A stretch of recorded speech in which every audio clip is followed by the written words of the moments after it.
Welcome to the Lost Traveler Club's Peregrine DadCast. This is our second episode in our first season, and I'm really happy to be here. We are a podcast by and for dads, and we have all outlived our kids. We're peregrines in that sense. If you want to find out more about the term peregrine, go to the Lost Traveler Club website, and you can find out more information there. Also, to join our Fellowship of Fathers, you can go there and register as well. You can register on a weekly basis as you want to, or if you kind of know that you're going to be consistently available, register for all of them. We're always happy to have you at every level of your journey, at every stage. My name is Henry Cameron Allen. I am the founding director of the Lost Travelers Club. I outlived my son Cameron when he was age 13. He lived for 2 years with brain cancer, anaplastic astrocytoma. And it's a kind of cancer that's rarely found in children, mostly over 45, men over 45. So it's very random and strange that he would have gotten it at 11. And he lived twice as long as the doctors expected him to. And I'm really grateful for that, because we got to process our experience together, which I know many people do not get the benefit of. And we're going to talk a little bit about that today. The theme for today's conversation, before I introduce our co-hosts here, is triggers, the things that trigger us, how we handle and navigate those triggers, and hopefully some practical tools for those of you who are still trying to navigate the triggers on your journey. Today, my co-hosts are Dave Roberts, who we've known each other for a few years now. He is also a mental health professional, as I am, and he's an educator as well. And Jeremy Jackson, who is a peregrine like us, and really great to have you here, Jeremy. Why don't we start with you, Jeremy? Tell us a little bit about your journey and why you're here, and we'll get this conversation going about triggers. You introduced the topic today, so yeah. Thank you. My name's Jeremy Jackson. I live in Utah. And my son was killed alongside his best friend by a reckless driver high on meth. So it was really hard, because it was two very healthy kids out just doing what kids do, playing in the sand, and then suddenly they're both gone from us. So wasn't just one, it was two kids that were taken from us in one area, and it was really tragic for everyone in the area. Our community took it hard, still taking it hard, a lot of them, but so we have a lot of support from the community and everyone around us, really. As far as my journey goes, it's been just one day at a time. Just try to get by one day until you can get through it in the next. So absolutely, I did have to take some time off just right after the accident. I wound up taking, I think it was almost 3 months off from work, just to try to comprehend and get through part of that mourning process and be able to understand and accept what was going on. Huge. Acceptance is really the first step on the journey once you're past the numbness and the shock of it. Yeah. And the boys were very young. They were very little. Yeah, they were only 3 years old, so yeah, it was hard. Well, thank you for the courage that you have, and that you show up. You show up. That matters, man. Really does. So I appreciate that very much. I have many kids, so I've still got to be there. Losing one kid's bad enough, but trying to lose a child and still be present for the other kids is really difficult sometimes. I remember the first couple of weeks after his death, we ate pizza probably 6 days a week. Yeah. It was hard to even make dinner. It was, okay, let's go. We need to eat something, need to feed the kids. Yeah. Let's just make sure we get something for them. Yeah, I hear that a lot with families that have multiple kids. That it's hard enough to handle your own grief and mourning, especially because mourning is such a numb time, especially after a shock like you had, and you're out of your body. And yet there are responsibilities that we still have to our family and to our own upkeep, right? And I'm really grateful that you had a community around you to help support. And thank God for pizza. I just got to say it, because it gets us through those times that we can't do anything. It's there and it's edible and it's somewhat nutritious, hopefully. But Yeah, yeah. it is. Dave, do you want to share your story and how you got from point A to point B? Yeah, the path from point A to point B hasn't always been in a straight line. So and that's one of the things I've learned about this journey is that's a very circuitous route. There's never a straight line to anything in terms of a destination. So my name's Dave Roberts. I've been a Peregrine for well over 20 years. So there isn't anything about this journey that I have not explored, including death, life after death, uh, ongoing connections, transforming relationships. I'm an open book to anybody who's an early griever who wants to pick my brains. Um, I became a Peregrine and on March 1st, 2003, my daughter Janine transitioned, and I use the term transitioned as opposed to died or passed on or passed away, meaning that she transitioned from a physical existence into a spiritual existence. And she did that on March 1st, 2003, after a 10-month battle with a very rare and aggressive uh, muscle tissue sarcoma called alveolar rhabdomyosarcoma. And interestingly, it was a childhood cancer that she got as an adult as 18.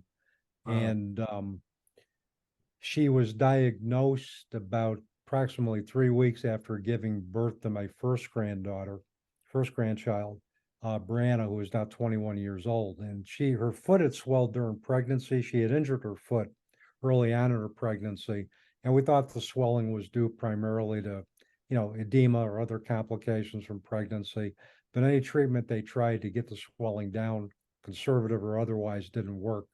So finally, after Brianna was born, they did an MRI of her foot. They found an undefined 8 centimeter mass at the bottom of her foot, and that turned out to be a primary site for a malignant tumor that had metastasized through her bones, all parts of her body, including her lymph node and bone marrow. 6 aggressive rounds of chemotherapy only got her cancer into 80% remission. The cancer remetastasized after the holidays, and she transitioned on March 1st with hospice services at home. At the time, I was employed as an addictions counselor for the state of New York, and all the training I had in education in the world didn't even prepare me for entering the world of a Peregrine, because it is unnatural for any parent to bury their child. As we talked, in a previous conversation, Henry, my daughter became my ancestor. I had to now carry her legacy as opposed to her carrying mine. That really put my world into a tailspin. And for many years, several years, I had to take a look at all my assumptions, all my beliefs, and all my values, and really determine what beliefs stay, which beliefs get modified, which beliefs go. And the foundation I created is certainly not the foundation I had prior to Janine's transition, but it's the foundation that comprises tools and other resources that allow me to engage in acceptance, meaning that there's no closure, but I accept the fact that I'm living in a world without the physical presence of my daughter. And I am opting to make a difference and live a purpose-driven life in spite of my circumstances. it took me several years to get there. And the turning point for me, as you know, was conversation in a meeting in a friendship that I had with Reverend Patty Farino, who 7 years after Janine's transition, basically opened up my eyes to a different spiritual perspective, where, among other things, I learned that I could transform the relationship with my daughter, create a continued bond in spirit, integrate the best of who she is into me, to carry that relationship forward and move forward in my grief. Is it the relationship I ever envisioned having one of my children? Heck no. But is it the relationship now that I am accepting that I need to continue to foster and grow? Absolutely. And that's what's helped me to this point get to where I am. Get to where I'm at. Thank you. Thank you for sharing all that. You're welcome. I'm an open book. I am too. And I think that a lot of us find ourselves here. One of the reasons for starting this as a podcast, for those of you listening, we have for the last couple of months had an ongoing Fellowship of Fathers group through the Lost Travelers Club. And that's where Jeremy met us, and we met him, and we have a growing circle. And it's not, I mean, there's always going to be support built into it. But that's not why we're here. We're not a healing circle, because there is no healing from this. There's enduring, and there's gaining skills to cope with it. But there's no healing really from it. And so what this organization and what this group is designed for is to build community, a community of peregrines, people who have outlived their kids and are looking for a renewed sense of purpose and tools to cope for the rest of our lives, until we're reunited with them on the other side, whatever that means to you. Everyone has a different perspective spiritually. Everyone has, and Dave, I know you long enough to know that when you're talking in these terms, you're not talking about in a religious sense. You're talking about almost in a quantum sense. We know that everything is frequency. And we know that frequency cannot be destroyed, right? So when we talk about transitioning, we talk about transmutation. We're moving from the physical into a different frequency of existence. And that's how I personally interpret the whole spiritual aspect of it. Not in a woo-woo out there way. And certainly for me, not in a religious way. I know faith is the rock that a lot of people turn to get through and cope. And there's no judgment of that in the Lost Travelers Club. There's certainly no judgment of that here in the podcast. And I want us as men to freely feel like we can talk about this most precious, sacred, painful journey that we are on, because we don't hear from men very often in our culture, in any culture. Men are still taught that you don't express yourself publicly. These are your private feelings, and they're not to be aired publicly. Women have an easier time of it generally, right? Because we expect that women are going to express themselves in the world. And I think that many women, I would venture to say most, benefit from speaking out what they're feeling. They're not always asking for a response or a solution. And I think that men, when we do express how we feel, we are asking for solutions, and usually from other men. And so that's what this circle is about. It's about finding solutions together and ways to channel our grief into goodness so that we can live out our lives in honor of our children, no matter how they left the planet. There's nothing we can do about how they left. Hard as that is, and alluding, Jeremy, what you said about acceptance, it's everything. It's everything. Once we've accepted whatever happened, once we've accepted that they're no longer living with us outside our bodies, then we start to feel them living in us and through us. And that effortlessly gives us the juice to channel that into good things in honor of our kids and in collaboration with them. One of the things that Jeremy, you brought up that you wanted to address today, which I think is a really important topic for all of us, is triggers. I think most of us who have been through this are walking around with undiagnosed PTSD.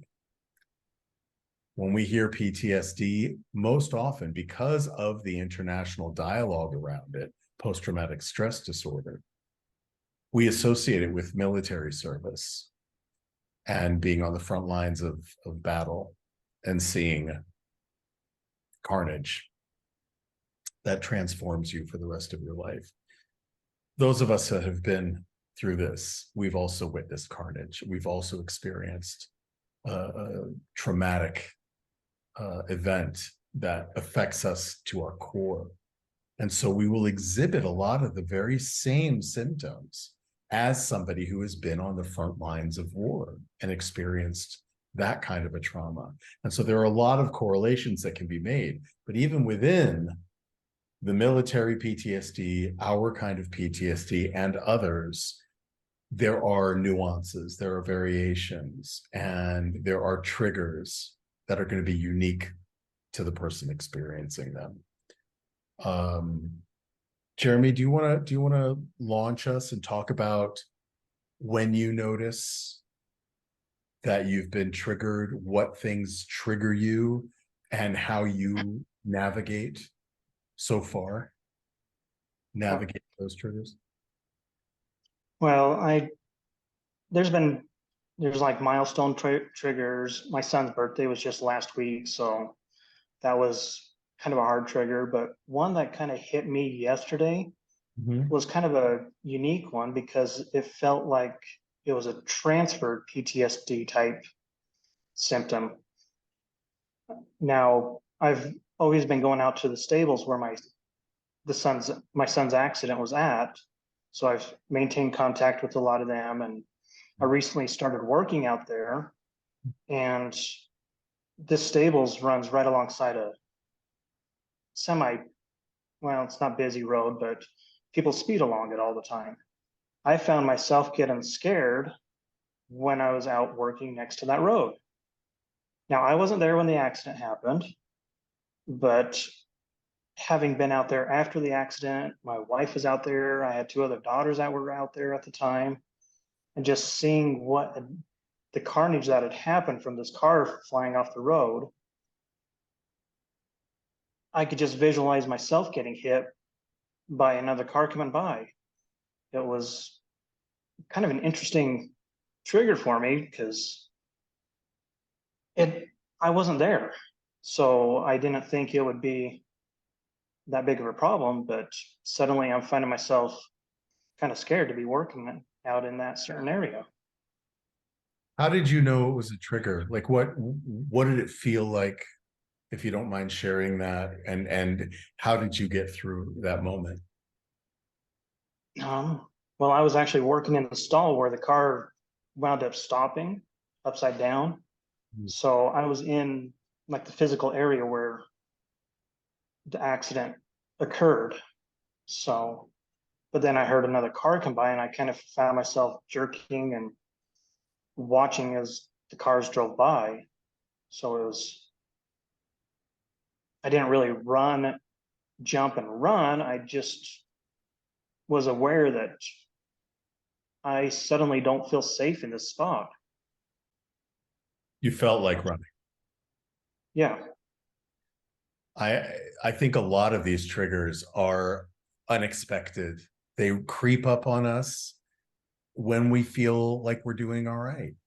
We're having, the first one that really hit me, this was years after, it's been 15 years for me since Cameron transitioned. And so I was living in Gloucester, Massachusetts, and I went to the supermarket, that I had been to countless times over the years since I had moved there. And I had a brand new puppy with me, training as a service dog. And in Massachusetts, service dogs in training are allowed everywhere a service dog that's fully trained is allowed, because they need to learn the terrain and, you know, have all those different experiences. And so he was only about 4 months old. And all of a sudden he leaned all of his weight into my leg. He was sitting next to me while we were waiting in line to check out. And I thought, oh, he's bonding, because I had just gotten him. But then I was overcome with this, like you said, this sense that I wanted to get out of there. My heart started racing. I didn't feel safe. I felt like, you know, I was cold sweat. I was like in a panic mode. Like I wanted to get out of there immediately. And I asked the checkout person to please hurry up, and she did. And I took my stuff outside and I found a bench and I sat down and I just started weeping uncontrollably. And my little pup, Flat Stanley, jumped into my lap and leaned all of his weight into my heart. And that grounded me, that, you know, calmed me down a little bit. And I realized what the trigger was. It was the rhythmic scanning of the beeps of the groceries. And not just my own groceries, but everyone else's. It was like an echo coming from all sides. And it took me back to the isolation of the hospital room and the monitors that were hooked up to my son, and that feeling of helplessness. And I think that was the first time I realized that helplessness was a trigger for me. And this was before I had been diagnosed officially with PTSD. Once I got that diagnosis after that event, all kinds of support mechanisms, coping tools were available to me that weren't without an official diagnosis. Have you been diagnosed? I should ask. No. No. Is that something you've thought I've been of? diagnosed with depression and anxiety, but not PTSD. Might want to check into it. Might want to check into it with your doctors, because I think that it's very different. I think that it's often accompanied by anxiety and depression, but PTSD is its own thing. And these triggers are so important to recognize in yourself. Actually, listeners, on the homepage of the Lost Travelers Club, there's a self-evaluation for PTSD, which is what is used in the business and psychology industry. Hate to use that word, but that's what it is. And it's not a diagnostic tool, because only a professional can diagnose you, but it's a self-evaluation that tells you if you are experiencing extreme likelihood of PTSD, moderate, or low. Everyone's going to be different, but I encourage everyone to fill this out and gauge where you are, and hopefully that will be the impetus to get you the help that you need. Now, Dave, what about you? What about your own triggers, but also in the work that you have been doing and studying for your career? I mean, I'm sure that you see this in your circles a lot. Well, and I think, you know, I do with the individuals I've done bereavement support with, they will describe a variety of different triggers. A lot are very intrinsic to the cause of death, intrinsic to people, places, and things that were associated with their transition child.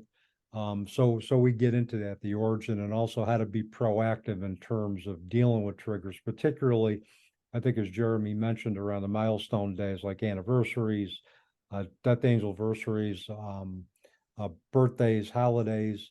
A lot of times what I've discovered in my own journey, and what I've in working with other individuals, that the days leading up to the actual milestone date tend to be worse than the actual day itself. And I tell individuals, if your grief intensifies around those days and your emotions intensify, your anxiety intensifies, it's in all likelihood a normal reaction to the anticipation of that date. Triggers are, I think one of the things are, again, as I mentioned, they're unique, I think, to cause of death, like and also with Janine with cancer. I mean, the triggers weren't just the normal milestone dates, they were the actual date of diagnosis, the date that she stopped treatment, the date that she showed, some significant improvement, the date that we called hospice, and those dates are emblazoned in my brain, and they will be until I transition. And that's something that needs to be understood about terminal illness. It's those not only the milestone events, it's those other dates that are intrinsic to diagnosis and treatment of the disease, and then the person's ultimate transition. I've had several triggers, but two I can talk about in detail. One that occurred early in grief, and one that occurred later in grief, because triggers can occur anytime. Right. Consider that we're grieving for the duration of our lifetimes. These triggers can occur at any time. The first, I was in a Toys R Us store. And I don't know, Jeremy, if you guys got Toys R Us out in Utah, but we had a Toys R Us store. And I remember seeing a mini basketball hoop. And I became literally physically nauseated, because when I saw the hoop, I pictured my daughter Janine and her older brother Dan playing basketball with that. And I had to walk out of the store. That's how bad it was. And one of the things I discovered about triggers is that, like you said, they come out of nowhere. One minute you're doing okay, and the next minute you're either crying your eyes out or you're raging. It's because you heard a song on the radio that reminds you of your loved one. You pass a favorite a spot, a favorite restaurant, a favorite play area, and all of a sudden you're back into kind of shadow grief, right into the throes of the pain of grief. The second one occurred when I realized I carried this in my body. I felt tense in my muscles, my back, my neck. I felt really, really slowed, really, really saddened and depressed. And I sat and I realized that it was Janine's 17th anniversary, but it was also now the day one of her 17th was the beginning of her 18th year. And I began to realize that she had been in spirit as long as she had been alive physically. And for parents who are, I call them long-term peregrines or long-term grievers, Veteran peregrines, yeah. That's a trigger that needs to be negotiated. Yeah. And I realized that was going on with me, that she had been in spirit as long as she had been alive physically. And that just like blew my socks off and really, weighed me down emotionally and also physically. And also, I felt as tired as I did in early grief. So it was like going back there again, realizing that. Well, and that's something that we can help with, because we all know the age that our kids left. Right? I felt exactly the same way. I didn't anticipate it. I didn't expect it. But that year that I recognized that Cameron was gone as long as he was here was as hard for me as the original loss. It really, really was. And so I urge everyone listening to somehow mark that down in your calendar, project ahead so that you can prepare emotionally for it. I agree with you that the anticipation leading up to a milestone, and I personally don't like calling them anniversaries because I feel like anniversaries to be celebrated. Milestone gives it the weight, the heaviness that it really merits. And I think that matters. I think language does matter in the way that we have not only talked about it and talk about it. You started out, Dave, saying that you avoid the words like death, right, and loss. And I'm the same way. I feel like, my child isn't a set of keys. I lost the experience of sharing physically this life with them. but I know precisely where they are. But I know that child loss is the lexicon. That is what is used to describe this. And it's a trigger for me. Some of those words, bereavement is a big trigger for me. Loss is a big trigger for me. Death, not as much, but do you guys get triggered by words, or when people start talking about car accidents or cancer, things like that? I think early on I did, because early grief, just everything triggered me. Everything could just, I was very sensitive to. Now, I just realized that it's the part of the language that that individual uses. That's how they can conceptualize their own journeys or conceptualize others. And I've learned to accept that, because as a therapist, one of the things we want to do is to help individuals come to terms with the reality of death, but they're going to have their own language, unique language in terms of conceptualizing it. So I will meet them where they're at. If they choose to use passed away, passed on, died, death, loss, I will meet them there to establish a relationship. And then from there, I will introduce them gradually. Have you considered maybe viewing death as a transition? And we'll talk about that. And I might share some information, appropriate self-disclosure from my own experience in order to benefit them. Right. So it's meeting them where they're at and then gradually introducing them to a new vocabulary, because what they're capable of conceptualizing in early grief may be different than what they're going to conceptualize in later grief, because they've done some exploration and they may be more open to say, what do I need to do now to get to acceptance? And what perspectives do I need to do to get me there, which are decidedly going to be different. And I believe they need to be in order for that progression to occur. And that's without judgment too. Exactly. I mean, I'm the same way. I mean, I believe I see it like everybody else sees it. I see bereavement, I see death, I see child loss, all of this. And I don't judge. I tend to notice, however, when that language keeps people in a cycle of stagnation in their grief.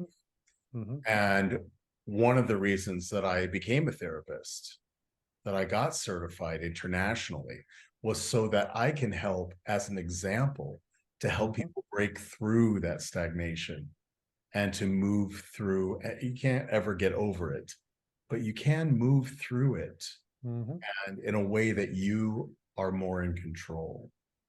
And I think that the language that we use, again, I'm not here to say anybody should do anything. You should do grief the way you do grief.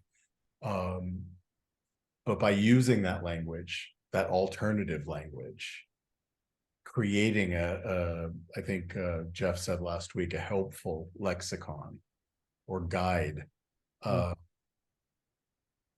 Because I think sometimes when we're in it, we don't realize that there are other ways to perceive this journey. There are other ways to describe your experience to other people in a way that helps them sort of see a bigger picture. So many of us lose important people in our lives because they can't cope with our grief, let alone their own. So they just sort of back away into the shadows, never to be seen or heard from again. That's a really hard part of this, and can be triggering for people as well. Jeremy, what about you and your understanding and your working with language and faith and family and all of that?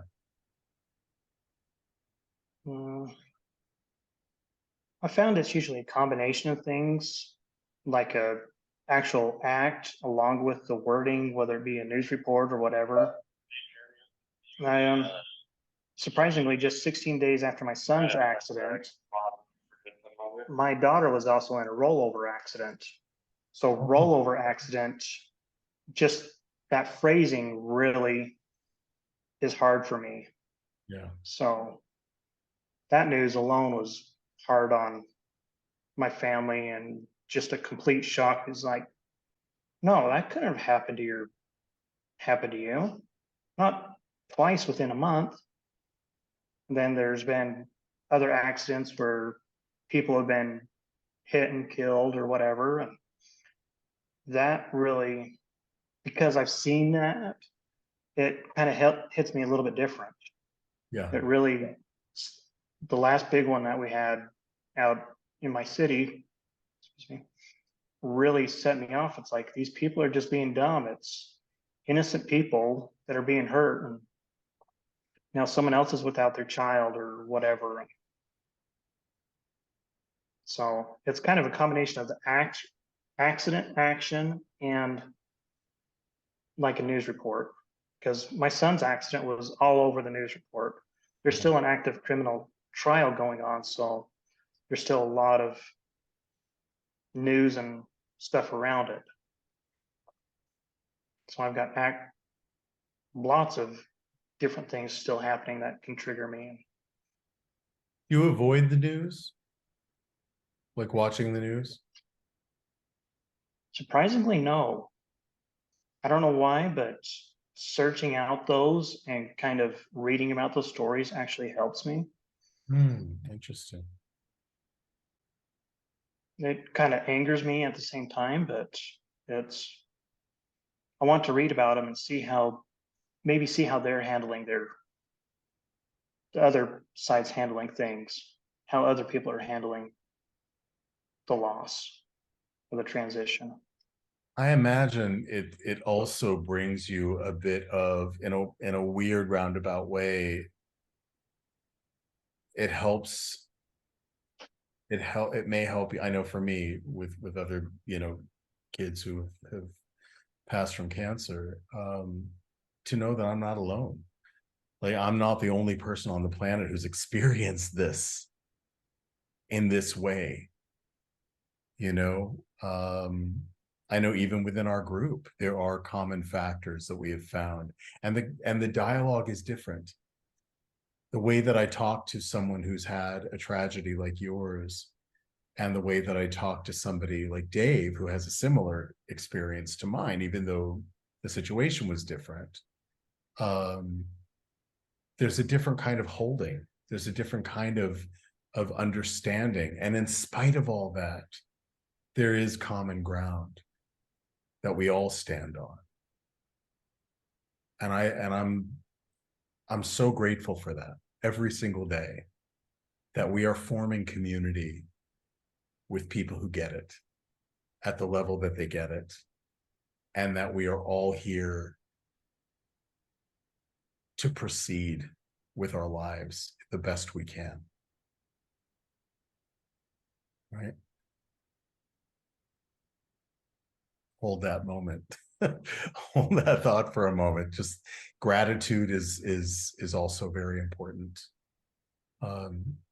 Gratitude for the time that we got to spend with our kids, and gratitude that we're able to find community of people who understand, and that we can engage on this level. It's huge. It's huge.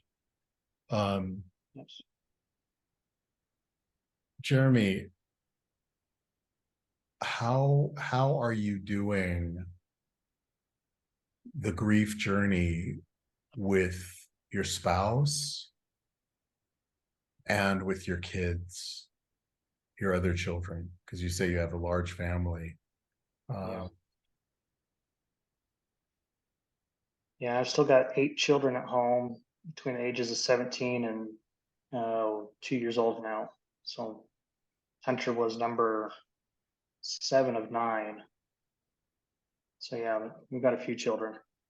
But as far as milestones, we still include Hunter. We still, for his birthday, we had a cake and we went out to the cemetery and sang happy birthday, had balloons and everything. So we still took and celebrated. And for Christmas, we included them, and maybe not as much, but we still included him as much as we could. So the kids still remember him, and he's still there. He's still part of our family. Yeah. He's not gone. He's everywhere. We've got a couple different memorial areas kind of set up around the house. We had a lot of people donate pictures or customize pictures for us. And he's there with us. He's still around. We have momentum or mementos of him everywhere. I don't have it today, but I've got a necklace with that a friend got me with his fingerprint on it. Mm. So he's Yeah. always there with us in one way or another. Do the kids have dreams about him or visions of him or unexplained things that happen that people say, oh, there's Hunter? Not that they've told me, I see it myself. Mhm. And I've kind of gone on a spiritual journey alone and kind of been seeing different things like this. Feathers, I know, is a big thing. People say your ancestors are watching over you, and where there's numbers, repeating numbers that are always popping up. And that's been a big one I've followed and watched along with. My kids don't share anything of any dreams that I'm aware of, but I'm gone most of the day because of work. So Yeah. yeah. I had one recently where Hunter popped up in a dream just up in the cloud, and suddenly that picture changed over to other members of my family. Wow. I thought it was kind of interesting. And I heard something recently. Somebody said, I think he was a scientist who's out there in the public eye. He said, there's no scientist on Earth today or ever that can tell you that your waking life and your dream life are any different, that your dream life is less real than your waking life and vice versa. And I know that my dreams are very productive, and Cameron shows up often, not all the time, but often enough that I recognize that there's a pattern there, or when I need him to. And he has always got a message of one kind or another. What about you, Dave? As far as were just dreams of Janine, or just how the family was handling it? Where did I go anywhere you want? All of it. I mean, I think that we all have, our own way of approaching it with family. I know your granddaughter is very close to you, and how have you been raising her around this, and does she have dreams? Do you have dreams? I've had dreams of some very brief visitations of Janine. And I remember one dream that I had recently. Janine was with a friend that was very vivid, and she was walking out of the house, and she said, "I'm okay. We're gonna, and so those are some things that have occurred. I get, like with Jeremy, I get a lot of signs through numbers from Janine. Sometimes I'll get apophenial images or images that don't seem to be connected, but they are. I'll get hearts and coffee cups. The number 8 of the infinity signal symbol is a big thing. So anything with the numbers 8 or 3-1, which was her date of transition, anything like that creates awareness that she is here. And what spirituality is about, awareness. And it's just being aware how everything's connected, being aware that your loved one can pop up in any form of energy, whether it be numbers, whether it be hearts in a coffee cup, hearts in a pavement, whether it be infinity symbols. And a sign is always a product of what's going on with you at the present moment. If I'm thinking about Janine, or if I'm approaching a significant milestone or anniversary date, I usually will be aware of signs and I'll be on the lookout for those, because that's when they'll typically manifest. As far as my wife and I agree very differently. She, I think, was very open with her feelings. She would cry regularly. Me, I would kind of try to distract myself from my feelings initially and work myself through those. And one of the myths is that men don't experience feelings as intensely as women. We do. We just deal with it differently. That's right. We distract ourselves from our feelings. We work through our feelings. We've been taught at an early age to suck up our feelings. And this is something else that I think the viewer should understand about men's grief from my perspective, is that we have kind of appointed ourselves as a protector of our family. And a lot of times when I saw my wife cry, it wasn't that I was bothered by her tears. I was bothered by what those tears represented. Those tears represented the fact that I couldn't fix what happened. That as my role as a protector, I had failed. So essentially, I was carrying not only my grief, my granddaughter's grief, I was carrying the grief of everybody that I felt that I let down in my family. And that was a pretty intensive and burden to carry at that point. And it took a process, but I was able to gradually forgive myself for the things I thought I should have seen or done. And I was able to just realize that, look, I did the best I could given the set of cards that were dealt with. And I also, and I believe that now. Do I still go back there? Sure. I'll go back there occasionally and with regret. But I also look at it and say now, if I'm going back there, what is this trying to teach me? Because nothing ever truly goes away until it has something left to teach us. And that's not something I came up with. Pema Chadron came up with that. Yeah. It's ancient So, wisdom. It's ancient wisdom, man. It's ancient wisdom. And the other thing, as far as raising Brianna, she lived with us. Her and her significant other lived with us for 4 years after Janine transitioned. In fact, they were all living together with us with Janine and her significant other's 2 cats, or 1 cat, our 2 cats, my 2 boys. It was like, the joke was, how many people could you get in a single level ranch, and 2-legged and 4-legged, and we were able to manage that. And he lived with us for 4 years, and he made a promise to Janine that he would not leave until Brianna was ready for kindergarten. Then he would go back to his hometown, and he kept his promise. He allowed us to continue to have a relationship with Brianna, and Brianna is very much the epitome of her mother in spirit and personality. And her significant other and Sherry and I have been filling in the blanks, because she'll ask questions about her mother, and we'll give her the honest and and not idealized image of our children. Because I mean, our children, Janine had her moments, growing up, and so we give her both the yin and the yang, and say, this was your mother. This is what made her beautiful. Both the yin and the yang made her beautiful. That's great. So that's how we've been able to negotiate everything at this point. And my boys, they did their journey in their own way. Sometimes they did it with us, sometimes they did it without us, but they were always supportive of everything that we did. They honored Janine in their own way, and they've turned out to really, really be good young men that I'm proud of. And they carry her spirit with her in their own way. Yeah, absolutely. Well, and I think that a lot of that is to the credit of those of us that are on the journey, and the way that we handle it with other people, whether it's a spouse or children or friends and community.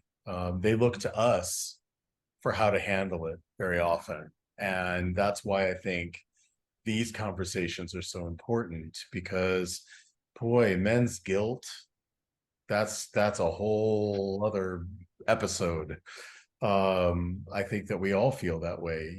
We are the protectors of our families, and we can't, we're superheroes in our children's eyes. We can't fulfill that role, and we can't swoop down and save them. I was larger than life for 2 years trying to save him.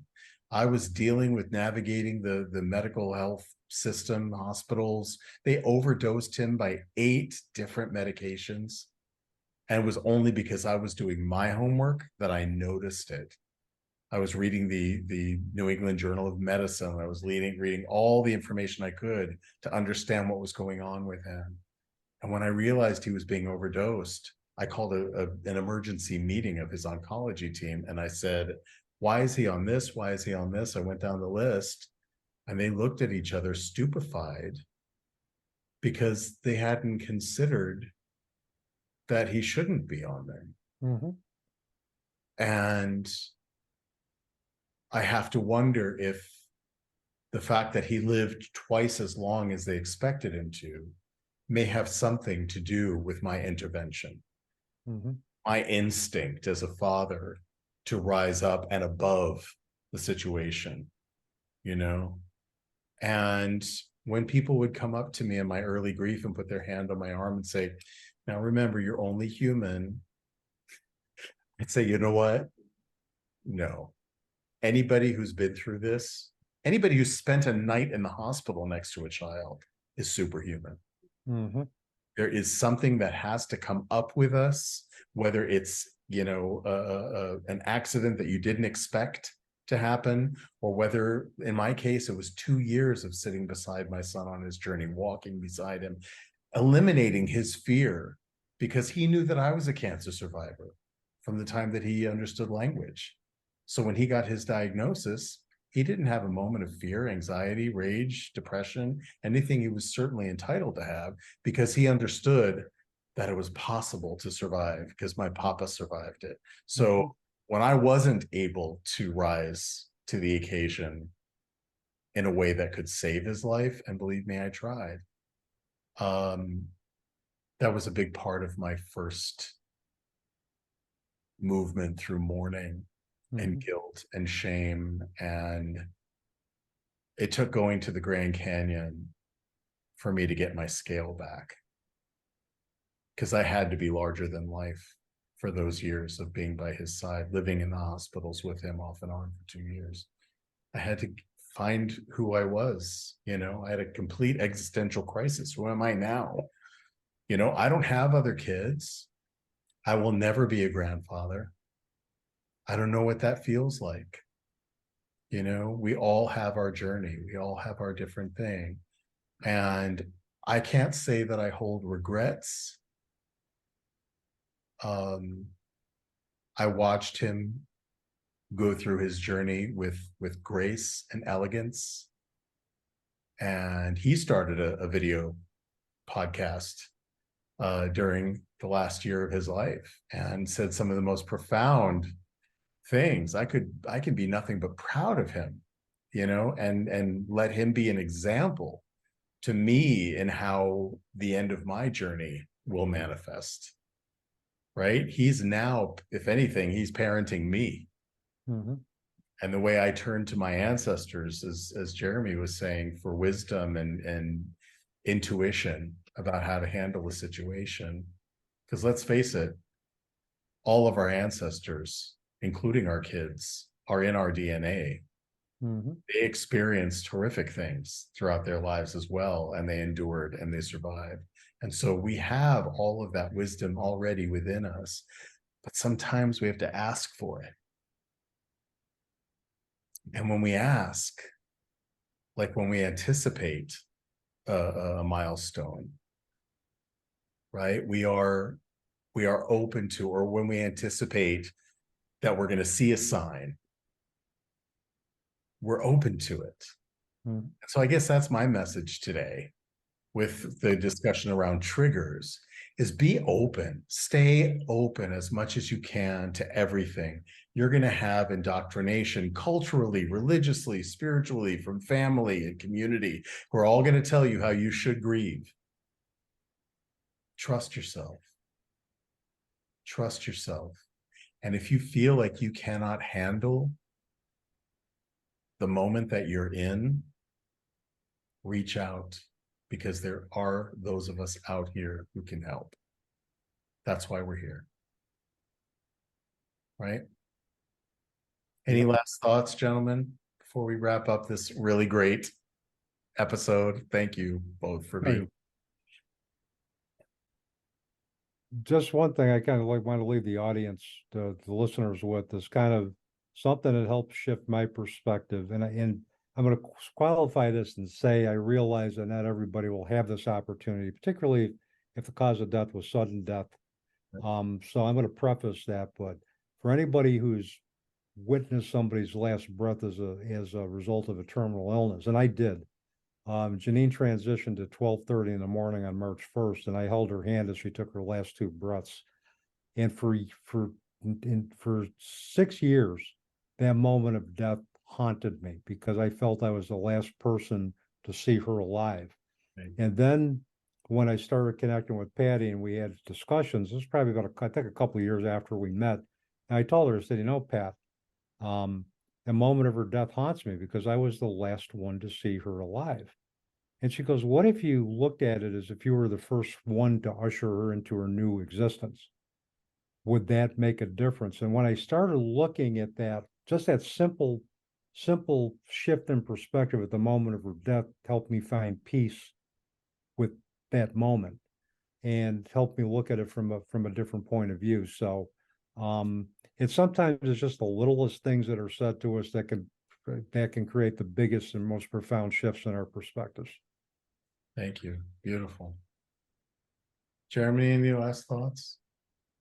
No, I'm just kind of piggyback off what Dave just said. Look at the happy moments just before the loss. With my son, I wound up going home sick from work and getting to spend a little more time with him before he passed.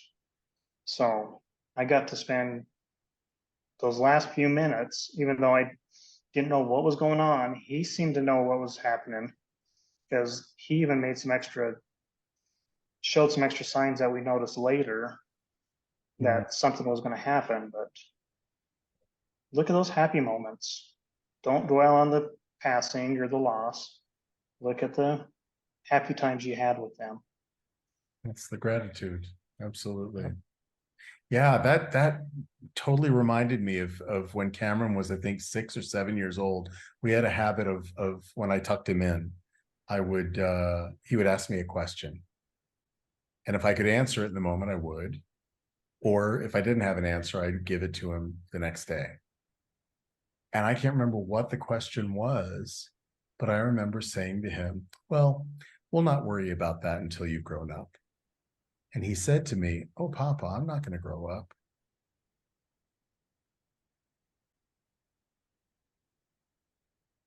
They know. Somehow they know. I don't know how they know. When I was 8 years old, my second grade teacher said to me, or she had us write a paragraph on what is your greatest fear?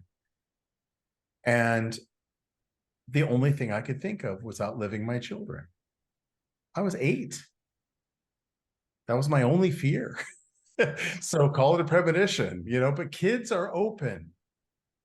So tap into your inner child. Be curious. Maintain that sense of wonder about the mystery of what we call death. It's a magical mystery. Even Peter Pan said to die will be the greatest adventure of them all. Right? It's not something we should necessarily look forward to, but it opens up our imaginations. And I think that's really, really important in maintaining the connection with our beautiful kids. Stay open. Stay open. Gentlemen, thank you again for sharing this hour. If you would like to join the Fellowship of Fathers, visit losttravelers.club. And if you want to become a sponsor of this DadCast or any of our other programs, we are going to be starting a mothership circle as well. And we're planning on doing some collaborative work with our fellowship and our mothership circles to do some good in the world in memory of and in honor of our children. Let's channel our grief into goodness together. Thanks a lot, and we'll see you next week. Bye-bye.